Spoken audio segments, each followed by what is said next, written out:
Welcome back. The Democrats floundering as their narrative on gun control completely falls apart. Joe Biden slams the hero who stopped the Texas church massacre. Biden claims the hero who stopped the shooter shouldn't have been allowed to carry his firearm at all. I'm Liz Wheeler, and this is my final point.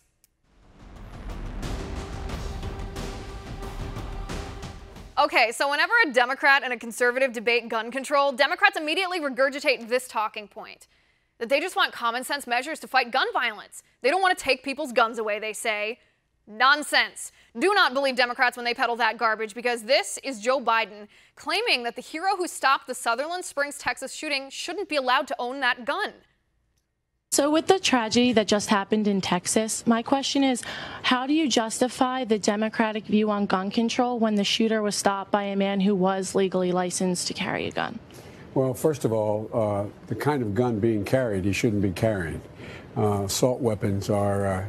I wrote the last serious gun control law that was written. It was law for 10 years, and it outlawed assault weapons and it outlawed weapons with magazines that had a whole lot of bullets, and so you can kill a whole lot of people a lot more quickly.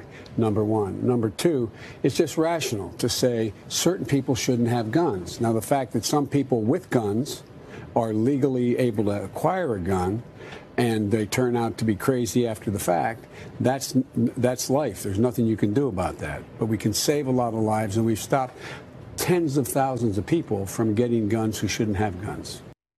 Well, there it is. You heard it for yourself. Now, those of you watching the show, you might be afraid of guns. You might wonder sincerely if we would be safer in our country if we had gun confiscation programs like Australia or restricted gun ownership like many European countries do.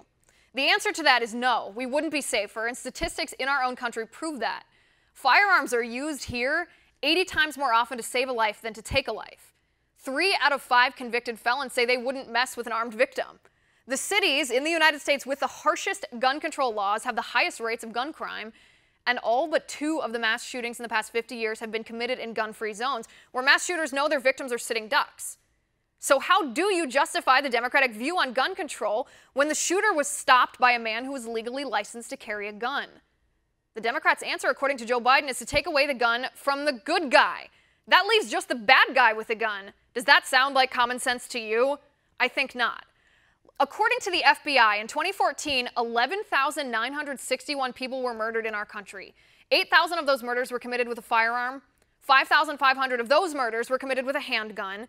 262 were committed with a shotgun, and only 248 were committed with any type of rifle. That's right, only 3% of firearm-related murders committed in our nation involved a rifle. That's only 2% of total murders. But will you hear that from Democrats? No, you won't, because Democrats don't want you to know the truth. They want you to think the NRA is evil, even though the Sutherland Springs shooter was stopped by a licensed NRA instructor.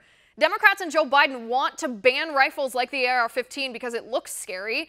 And evidently, they don't care that AR doesn't stand for assault rifle, it stands for Armalite rifle. And again, the shooter was stopped by a law-abiding citizen and his AR-15. Democrats want us to trust government officials to keep guns out of the hands of criminals, even though the background check system failed 26 people that day in Texas.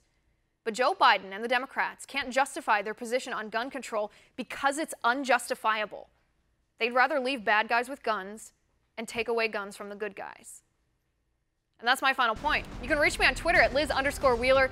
If you like the show, please send me an email at oann.com/contact. In the meantime, catch us here tomorrow at 9 p.m. Eastern. And until then, have a good night.